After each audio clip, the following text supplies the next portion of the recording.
സീരിയലുകൾ ജനഹൃദയങ്ങളിൽ നേടിയെടുക്കുന്ന സ്വീകാര്യത വളരെ വലുതാണ്. അത് മനസ്സിലാക്കി ഒരു സിനിമ തന്നെ മലയാളത്തിൽ രൂപം കൊണ്ടു. തിങ്കൾ മുതൽ വെള്ളി വരെ. ജയറാമും റിമി ടോമിയുമാണ് ഇതിലെ പ്രധാന മുഖങ്ങൾ. അനുഭവങ്ങളുണ്ട് ഇവർക്ക് പങ്കുവയ്ക്കാൻ.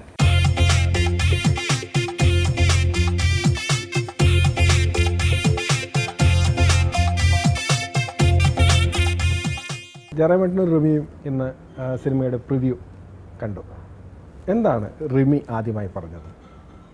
ഏകദേശം ഒരു 3-4 മാസങ്ങൾക്ക് മുമ്പാണ് ഞാൻ പെട്ടെന്ന് എൻ്റെ ഓർമ്മ പോകുന്നത്. കാരണം ഈ കഥ ആദ്യമായിട്ട് റിമിയെ കേൾപ്പിക്കാൻ വേണ്ടി എറണാകുളത്തുള്ള എൻ്റെ വീട്ടിൽ റിമിയും ഹസ്ബൻഡും കൂടി വരികയും കഥ കഴിഞ്ഞിട്ട് റിമി പറഞ്ഞതാണ്, ഞാൻ ചെയ്താൽ ശരിയാവില്ല ചേട്ടാ. അത് ഞാൻ പറഞ്ഞു, നീ ടി വിയിലൊക്കെ കിടന്ന് എത്ര തുള്ളിച്ചാടുന്നു, അത് തന്നെ സിനിമയിലും ചെയ്താൽ പരാലല്ല. സിനിമ എന്ന് പറയുമ്പോൾ വേറൊരു പേസാണത്. ശരിയാവോ ആ ശരിയാവോ എന്നുള്ളത് തുടക്കം തുടങ്ങി, ഷൂട്ടിംഗ് അവസാനിച്ച് അതിൻ്റെ ഡബ്ബിങ്ങും കഴിഞ്ഞ് എല്ലാം കഴിഞ്ഞ് റിമി അമേരിക്കയിലൊരു പ്രോഗ്രാമിനൊക്കെ പോയി തിരിച്ചു വന്നപ്പോൾ ഇപ്പോഴും ചോദിച്ചുകൊണ്ടിരിക്കുന്നത്, ഞാൻ ശരിയാവുമെന്ന്. ഞാൻ പറഞ്ഞു, ഇനി പറഞ്ഞിട്ട് കാര്യമില്ല, സിനിമ ഇറങ്ങാറായി തിയേറ്ററിൽ. അപ്പോൾ അതിനുശേഷം ചിത്രത്തിൻ്റെ ഫസ്റ്റ് പ്രിവ്യൂ ഷോ ഞങ്ങൾ രണ്ടുപേരും ഒരുമിച്ചാണ് കണ്ടത്. അപ്പോൾ ഞാൻ ശരിക്കും നോക്കിക്കൊണ്ടിരുന്നത് റിമിയുടെ അത് കഴിഞ്ഞിട്ടുള്ള റിയാക്ഷൻ എന്തായിരിക്കും കാണാൻ വേണ്ടിയിട്ടാണ്. കാരണം ഞാൻ കുറേ വർഷങ്ങളായിട്ട് ഇങ്ങനത്തെ സിനിമകളുടെ സ്ഥിരമായിട്ട് കാണുന്നതാണ്. അപ്പോൾ ഏകദേശം ഇതിൻ്റെ ഔട്ട്കം ഇങ്ങനെയായിരിക്കും വരിക എന്നുള്ളത് നമുക്ക് കണക്ക് കൂട്ടാൻ പറ്റും. പക്ഷേ കഴിഞ്ഞ വഴിക്ക് ഓരോ സീനുകളിലും റിമി ചാടി തുള്ളിക്കിടന്ന് ചിരിക്കുന്നുണ്ടായിരുന്നു തിയേറ്ററിൽ ത്രൂ ഔട്ട്. അതിനുശേഷം ഇറങ്ങിക്കഴിഞ്ഞിട്ട് എൻ്റെ അടുത്ത്, ഒയ്യോ ചേട്ടാ, ഇത്ര നല്ല സിനിമയായിരുന്നു നമ്മൾ അഭിനയിച്ചത്. അപ്പോൾ എന്തായാലും റിമിയുടെ റിയാക്ഷൻ ആയിരിക്കാം കേരളത്തിലെ ഓരോ സ്ത്രീകളുടെ എന്നുള്ളതാണ് എനിക്ക് തോന്നിയത്. റിമി ഈ കഥാപാത്രം ചെയ്യണമെന്ന് ആദ്യം മനസ്സിൽ തോന്നിയത് ജയറാമേട്ടൻ്റെ മനസ്സിലാണ് തോന്നിയത്. ഇപ്പോഴാ കഥാപാത്രം പൂർണ്ണമായും അല്ലെങ്കിൽ അതിന് ജീവൻ വെച്ച് സ്ക്രീനിൽ കാണുകയും ചെയ്തു. എന്തായിരുന്നു ആ ചിന്ത? ശരിയായിരുന്നു? അത് ആ കഥാപാത്രത്തിൻ്റെ ഒരു രീതിയും സ്വഭാവവും ഒക്കെ പറ്റുന്ന ഒരാൾ ചെയ്താൽ, അപ്പം അങ്ങനെ പലരെയും ആലോചിച്ച കൂട്ടത്തിൽ തമാശ രൂപത്തിൽ ഞാൻ പറഞ്ഞാണ്. ഇപ്പം നമ്മൾ റിമിയൊക്കെ കാണില്ലേ, നമ്മൾ സ്ക്രീനിൽ കാണുമ്പോൾ പെട്ടെന്ന് റിമിയുടേതായിട്ടുള്ള ഒരു ചാട്ടോത്സവം അങ്ങനത്തെ ഒരാളായിരിക്കണം എന്ന് തമാശയ്ക്ക് പറഞ്ഞപ്പോൾ പ്രൊഡ്യൂസറും ഡയറക്ടറും എല്ലാവരും കൂടി പറഞ്ഞ് അങ്ങനെയാണ് റിമിയെ വിളിച്ചത്. പക്ഷേ റിമിയിൽ നിന്നും ആൾക്കാർ, ഇപ്പോൾ സിനിമ കണ്ടപ്പോൾ എനിക്ക് തോന്നുന്നത് റിമിയിൽ നിന്ന് ആൾക്കാർ പ്രതീക്ഷിക്കുന്നത് എന്താണ്? ഭയങ്കരമായിട്ടുള്ള താത്വികമായിട്ടുള്ള അഭിനയം. ചേട്ടൻ എപ്പോൾ വന്നു, ആഹാരം കഴിച്ചോ, അങ്ങനെയൊന്നുമല്ലല്ലോ ചേട്ടാ, അതല്ലേ? അത് 100% സിനിമയിലുണ്ട്. അല്ല, ജനമേട്ടൻ പറഞ്ഞപ്പോൾ വളരെ ശരിയാണ്. ഞാനേ റിമി എന്ന് പറയുന്ന വ്യക്തിയെക്കുറിച്ച് ചിന്തിക്കുമ്പോൾ റിമിയുടെ ഒരു ക്വാളിറ്റി എന്ന് പറയുന്നത് എല്ലാത്തിലും നർമ്മം കണ്ടെത്തുക. അങ്ങനെയൊക്കെ റിമിയെ കാണുകയും റിമി എന്ന് പറയുന്ന വ്യക്തിയെ നമ്മൾ പഠിക്കാൻ ശ്രമിക്കുകയൊക്കെ ചെയ്യുമ്പോൾ ഞാൻ ചിന്തിച്ചിട്ടുണ്ട്, റിമി ഒരിക്കലും സീരിയസ് ആയിട്ട് ചിന്തിക്കില്ല, അല്ലെങ്കിൽ സീരിയസ് ആയിട്ട് സംസാരിക്കില്ല എന്നൊക്കെ ചിന്തിച്ചിട്ടുണ്ട്. ഈ സിനിമ തുടങ്ങിയ തൊട്ട് അവസാനം വരെ സീരിയസ് ആയിരുന്നു. അല്ലെങ്കിൽ ഇങ്ങനെ ഒരാളെ ഞങ്ങൾ 14 ദിവസം താങ്ങണ്ടേ? അപ്പൊ അത് അതെങ്ങനെയായിരിക്കും എന്നുള്ളതിൻ്റെ ആ വിഷമതകൾ ഞങ്ങളിങ്ങനെ ആലോചിച്ചുകൊണ്ടിരിക്കുമ്പോഴാണ് വന്ന അന്ന് തൊട്ട് ഡയലോഗ് പറഞ്ഞാൽ ശരിയാവും, അത് ടെൻഷനായിരുന്നു. അപ്പോൾ പോകുന്ന അന്ന് വരെ ഒരു അക്ഷരം വേണ്ടിയിട്ടില്ല. എങ്ങനെയായിരുന്നു ജയറാമേട്ടൻ്റെ മീൻസ് റിമിയുടെ മുന്നിൽ കഥാപാത്രമായി ജീവിച്ചോ? ഇപ്പം ഞാൻ ജയറാമേട്ടൻ്റെ അടുത്ത് ഇരിക്കുന്ന ഒരു ഫ്രീഡമോ ഒരു ഫ്രീ ആയിട്ട് ഞാൻ പെരുമാറുന്നോ ഒന്നും എനിക്ക് ലൊക്കേഷനിൽ വന്നില്ല. കാരണം ജയറാമേട്ടനും കഥാപാത്രമായിരുന്നു. അതുമല്ലേ എനിക്കും ടെൻഷൻ ഉണ്ടായിരുന്നു, റിമി എങ്ങനെ ചെയ്യും കറക്റ്റായിട്ട് പറഞ്ഞു. ഓരോ സജഷനിലും എൻ്റെ മുഖത്ത് തന്നെ കാണാം, ഞാൻ ഇങ്ങനെ നോക്കി. ടെൻഷന്റെ ആയിരിക്കാം ചേട്ടന്. അതൊരു സിനിമ എന്ന് പറഞ്ഞാൽ എത്രയോ പേരുടെ റിമി പറയുന്ന ഒരു ഡയലോഗ് ചിലപ്പോ അതെ തൻ്റെ ഭാര്യയ്ക്ക് ഭ്രാന്ത് തന്നെയാണ്, പക്ഷെ അത് ഏത് തരത്തിലുള്ള ഭ്രാന്തെന്ന് ഞാൻ തനിക്ക് പറഞ്ഞു തരണം എന്ന് പറഞ്ഞ ഡയലോഗ് ആണെങ്കിൽ ഇത് ശരിയാണ്, റിമി കുറച്ചുകൂടി ആയിക്കോട്ടെ എന്ന് പറഞ്ഞിട്ട് ഈ റിമി പറയുമ്പോൾ എൻ്റെ മുഖം അങ്ങനെ ഡയലോഗ് അതായിരുന്നു. അതിൽ ജയറാമേട്ടനെ എന്നെ അങ്ങനെ കാണിച്ചില്ലെങ്കിൽ റിമിയ ഡയലോഗ് എന്ന് പറഞ്ഞേ എനിക്ക് ആദ്യം വരുമ്പോ ഒന്നും അറിയില്ല. എന്റെ മുഖത്ത് അത് വരികയായിരുന്നു. ഭ്രാന്ത് തന്റെ ഭാര്യയ്ക്കാടോ, അത് ഏത് തരത്തിലുള്ള ഭ്രാന്താണെന്ന് എനിക്കറിയാം. ജയറാമേട്ടൻ അങ്ങനെ കാണിച്ചുകൊണ്ടേയിരിക്കും. അത് ഞാനും ജയറാമേട്ടനുള്ള എല്ലാ സീനിലും ജയറാമേട്ടൻ അതൊരു നായിക്ക് പറഞ്ഞു കൊടുക്കേണ്ട കാര്യമൊന്നുമല്ല. പക്ഷെ ഞാനൊരു തുടക്കക്കാരിയാണെന്ന് കണ്ട് ഞാനും ജയറാമേട്ടനുമായിട്ടുള്ള എല്ലാ സീനിലും ക്ലൈമാക്സ് ഉൾപ്പെടെ ജയറാമേട്ടൻ ഓപ്പോസിറ്റ് റിയാക്ഷൻ തന്നുകൊണ്ടേയിരുന്നു. ഞാൻ പല നടന്മാരെ പറ്റി കേട്ടിട്ടുണ്ട്, ചിലവർക്ക് ഓപ്പോസിറ്റ് നിൽക്കാൻ തന്നെ സമയം ഉണ്ടാവില്ല, താല്പര്യം ഉണ്ടാവില്ല, അവനവൻ്റെ ജോലി കഴിഞ്ഞ് പോകും എന്നൊക്കെ കേട്ടിട്ടുണ്ട്. പക്ഷെ അതൊക്കെ ജയറാമേട്ടൻ ഞാനും ഉള്ള കോമ്പിനേഷൻ സീനിലൊക്കെ നിന്ന് തന്നിട്ടുണ്ട്. അതായത് ജയറാമേട്ടന് ഇതുവരെയുള്ള അഭിനയ പരിജ്ഞാന അനുഭവത്തിൻ്റെ അപ്പുറം നിൽക്കുന്ന ഒരു രീതി വേണ്ടി വന്നോ ഇവിടെ? അങ്ങനെയില്ല. ഇതെന്തറിയാമോ, എപ്പോഴും നമ്മൾ ഒരാൾക്കത് നന്നാവണമെങ്കിൽ ഓപ്പോസിറ്റ് റിയാക്ഷൻ കൂടി നന്നായാലല്ലേ നന്നാവുള്ളൂ. ഇപ്പോൾ ഉർവശി പല പ്രാവശ്യം പറഞ്ഞിട്ടുണ്ട്. ഉർവശിക്ക് 3 പ്രാവശ്യം സ്റ്റേറ്റ് അവാർഡ് കിട്ടിയതും എൻ്റെ കൂടെ അഭിനയിച്ചിട്ടുള്ള സിനിമകളാണ്. 3 പ്രാവശ്യം സംസ്ഥാനം. അപ്പോൾ ഉർവശി ആ അവാർഡ് കിട്ടിയപ്പോഴൊക്കെ പറഞ്ഞതാണ്, എൻ്റെ കൂടെ നിന്ന് അഭിനയിച്ച ജയറാമൊക്കെ ത്രൂ ഔട്ട് എനിക്ക് വേണ്ടി നിന്ന ഓപ്പോസിറ്റ് റിയാക്ഷൻ കൂടി തന്നുകൊണ്ടാണ് എനിക്ക് നന്നായിട്ട് ചെയ്യാൻ പറ്റുന്നത്. അതല്ലേ നമ്മളെ കൊണ്ട് ഒരു സിനിമ ടോട്ടലി നന്നാക്കണമെങ്കിൽ നമ്മളതല്ലേ ചെയ്യേണ്ടത്. അപ്പോൾ അത് റിമിയൊക്കെ പുതിയൊരു ആളും കൂടിയല്ലേ. ആരാ ഈ പുഷ്പവല്ലി?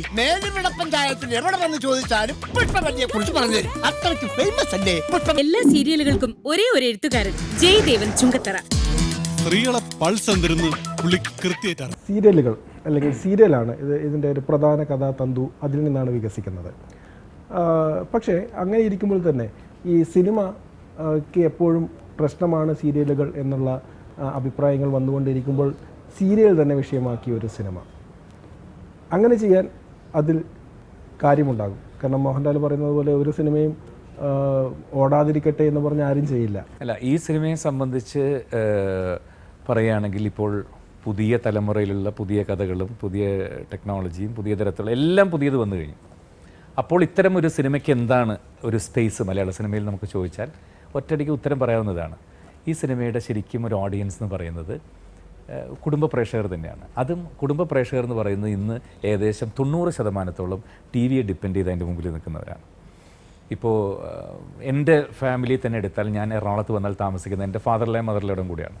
അവർ രാവിലെ തൊട്ട് വൈകുന്നേരം രാത്രി 11 മണി വരെ ഒന്നുപോലും വിടാതെ ടി വിയുടെ മുമ്പിൽ തന്നെ ഇരിക്കുന്നവരാണ്. അപ്പോൾ വൈകുന്നേരം ചെന്ന് കഴിഞ്ഞാൽ ഞാൻ കുറേ സമയം എൻ്റെ മദറിലോടെ കൂടെ ചിലവഴിക്കാൻ കുറേ നേരം അമ്മയുടെ കൂടെ ഇരിക്കും. അപ്പോൾ കുറേ സീരിയൽ കാണും. രാത്രി 11 മണിക്ക് ഒരു ഭാഷയും മനസ്സിലാവാത്ത ഹിന്ദിയിൽ നിന്ന് ഡബ് ചെയ്ത് വന്നിട്ടുള്ള ആരൊക്കെയോ അഭിനയിക്കുന്ന ചുണ്ട് മാത്രമേ അതും ഇരുന്ന് കാണും ഞാൻ. അപ്പോൾ അവരൊക്കെ അതിനു വേണ്ടി മാത്രം ഒരു ദിവസം മാറ്റി വെച്ച് അങ്ങനെ ഇരിക്കുന്നവരാണ്. അവരാണ് ശരിക്കും തിയേറ്ററിലേക്ക് ഈ സിനിമ കാണാൻ വേണ്ടി തിയേറ്ററിലേക്ക് വരേണ്ടത്. ഇത് അവർക്ക് വേണ്ടി മാത്രമല്ല പറയുന്നത്, അവരെ തീർച്ചയായിട്ടും തൃപ്തിപ്പെടുത്തുന്ന നല്ല രസകരമായിട്ടുള്ളൊരു ഒരു ഫാമിലി എൻ്റർടൈനറാണത്. ഈ പ്രിവ്യൂ കഴിഞ്ഞിട്ട് നമുക്കവിടെ ചായയൊക്കെ തന്നുകൊണ്ടിരുന്ന ചേട്ടൻ നന്നായിട്ടുണ്ട് കേട്ടോ. എൻ്റെ ഭാര്യ എൻ്റെ അടുത്ത് ഇപ്പോഴേ പറഞ്ഞേക്കും ഇത് ഇറങ്ങുമ്പോൾ പോയി കാണണം എന്ന്, കാണിച്ചേക്കണം എന്ന്.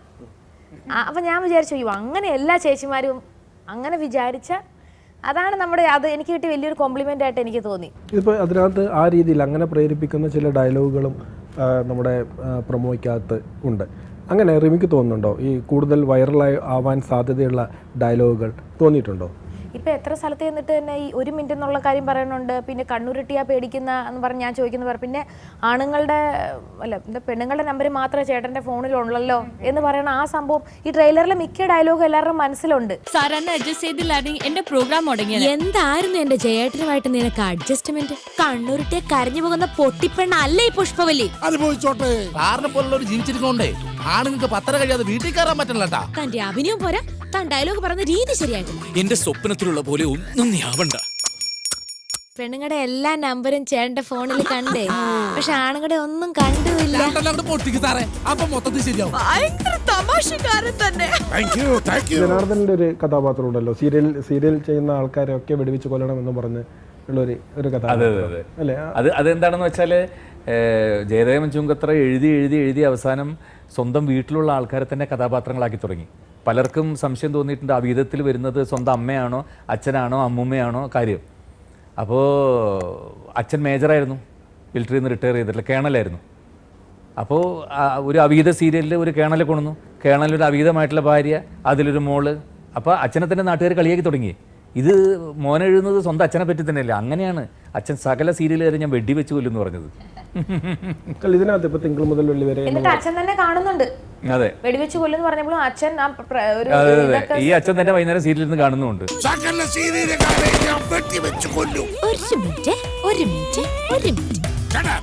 സീരിയലാണ് പശ്ചാത്തലം എന്ന് പറയുമ്പോൾ തന്നെ ഇതിനകത്തൊരു കുടുംബ കഥയും കൂടെ ഇഴചേരുന്നു.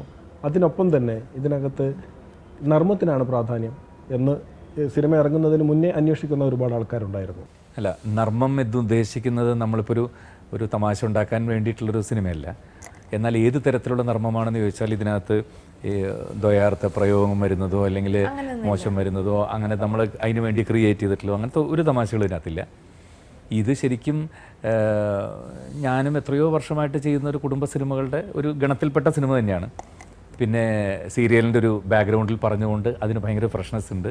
ഒരു കുടുംബകഥ വെൽ ടേക്കൺ, അതായത് ഇപ്പോഴത്തെ ഒരു ടെക്നോളജി വെച്ചിട്ട് വെൽ ടേക്കൺ മൂവി കൂടിയാണ്. സാധാരണ കുടുംബകഥ എന്ന് പറയുമ്പോൾ ക്യാമറ അങ്ങോട്ടും ഇങ്ങോട്ടും തിരിച്ചു വെച്ചെടുക്കുന്ന ഒരു സിനിമയേ അല്ല അത്.